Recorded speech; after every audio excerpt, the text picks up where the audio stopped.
Hi, everyone. I'm Aaron Larson, executive editor of Power Magazine, and today I'm joined by our senior editors, Sonal Patel and Darrell Proctor, and we're going to preview the March issue of Power Magazine, which will be released on March 1st. To kick things off, our cover story was the SMR gamble, betting on nuclear to fuel the data center boom. Sonal, you worked on that, so would you please tell a little bit about the article and some of the takeaways? Oh, sure. My pleasure. So data centers are expanding at an unprecedented pace, and their skyrocketing demand is pushing the grid to its breaking point. So to keep up, there has been a lot of interest from the tech giants for advanced nuclear, specifically small modular reactors and microreactors as a potential solution. So essentially, what we set out to do is to understand if nuclear can really scale fast enough. Can it compete on the cost? Will regulators clear the way in time? I mean, these are big questions, and the stakes are super high. And at Power, we really cut through the hype and dig through, into the hard facts. And so we've been covering the global industry for more than a century. We track every shift in technology, policy, investment.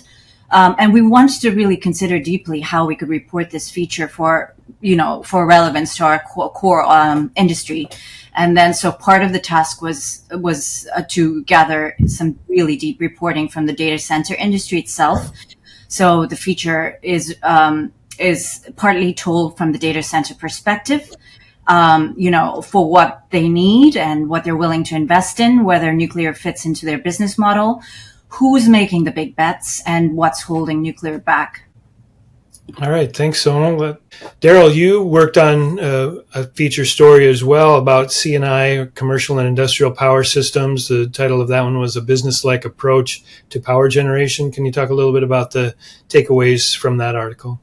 It really focuses on technologies that are being used by commercial and industrial enterprises. They're looking, obviously, for 24/7 power, more reliability in their power supply, more resiliency in their power supply. And this cuts across thermal and renewable energy. We touch on data centers. Sonal just mentioned nuclear power. That's probably a little further down the road, simply because that SMRs, we just don't have that technology really ready to go yet. But renewable energy, a lot of power purchase agreements being signed by companies such as Google and Microsoft and other entities to get power from renewable energy installations. We have a Colorado company, AtmosZero, that's developed a new boiler. It's a steam generating heat pump, and they're bringing that technology online. This will just take a look at a lot of these technologies, and a lot of the companies, obviously, they still are looking at how to do this cost effectively and sustainably. So they really want to find those technologies that not only can give them that 24/7 power, but also do it in a way that's cost effective, sustainable, and in some instances, they're looking at how can this technology help us decarbonize our operations. All right. Thanks, Darrell. I worked on a feature article about diesel and gas engines. The title was Reciprocating Engine Technology Supports Grid Flexibility and Renewables Integration.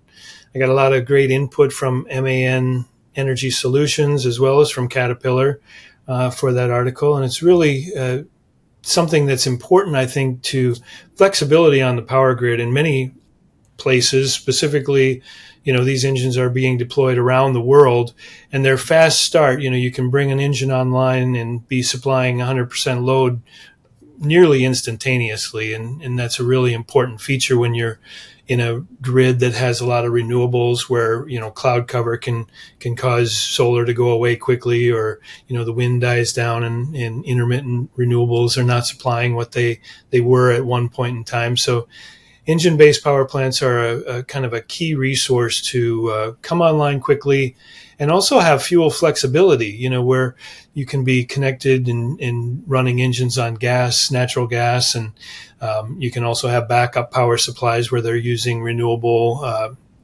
fuels and diesel fuel as a backup. So in those situations that have happened in the past, in Texas, where the grid was destabilized by freezing temperatures that they weren't prepared for, these backup fuel sources can provide reliability and stability for the grid. So another feature that was in the March issue, or will be in the March issue, is carbon capture and what comes next for carbon capture in the power industry. And Sonal, you worked on that article. Can you talk a little bit about it? I did, and it was fascinating to look into it, because and with the responsibility of going beyond the headlines and the real world impact of carbon capture. So what I did was essentially try to unpack the latest data, exploring the biggest projects in the pipelines.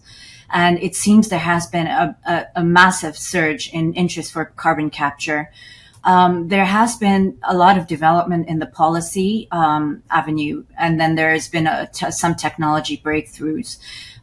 But I think to some extent, the new surge of projects are going to be reliant on policy shifts and investments.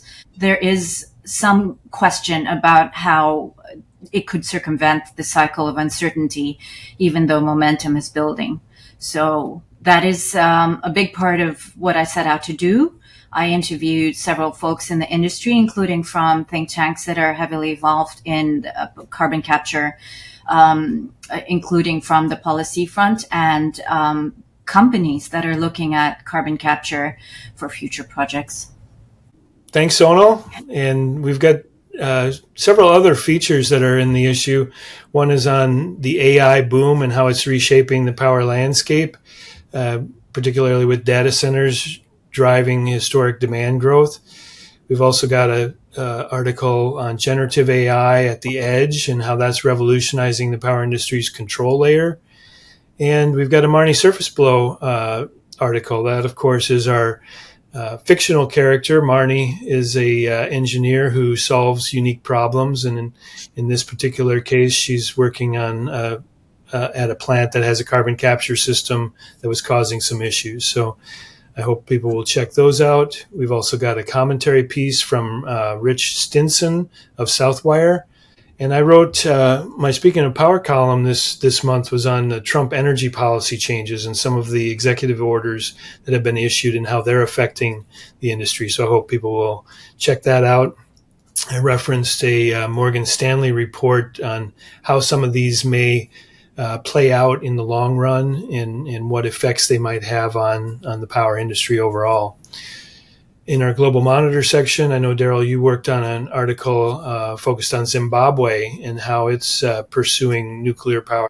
So Zimbabwe, just one of now several African nations that are looking at nuclear power. Obviously, legacy-wise, coal has been the dominant feature, certainly in South Africa and with their utility Eskom. Geothermal also has a good footprint in places like Kenya. But so much of the continent has struggled for a long time with access to electricity. Interestingly, but perhaps not surprisingly, Russia and China are really moving to gain a foothold and export their nuclear technology there. The U.S. is trying to make inroads as well. They've put a new center in Ghana to help train people on how to work at a nuclear power plant. We'll see what happens again, because of the timeline for nuclear power. I don't know that we're going to see any large nuclear power plants coming online immediately, but I think there's a great potential for small modular reactors in a lot of these places to provide power in more immediate fashion, probably say within the next 5 years to a lot of these places. But it's just interesting because you have a lot of geopolitical things at work in Africa, and it'll be very interesting to see how this all shakes out. Indeed, it will. last but not least, I know, Sonal, you did some really good reporting and wrote an interesting article around China's Belt and Road Initiative and how it's affecting the global power infrastructure.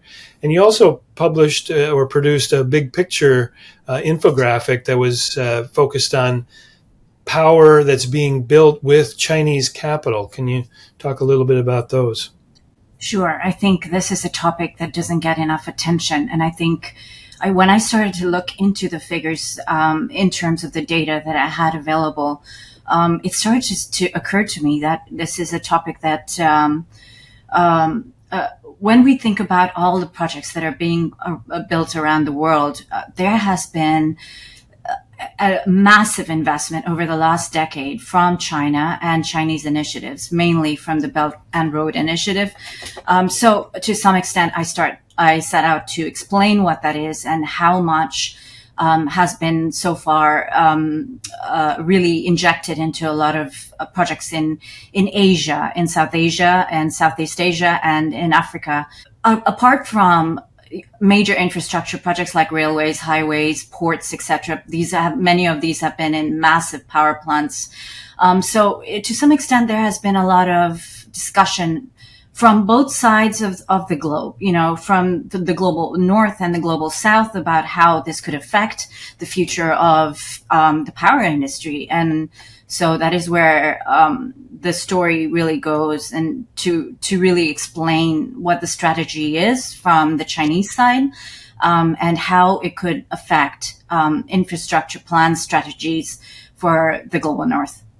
Thanks, Sonal, and thank you both for the insight on the articles from the issue. And I hope readers and viewers will check out the March issue of Power Magazine, which again will be available March 1st. Thanks so much.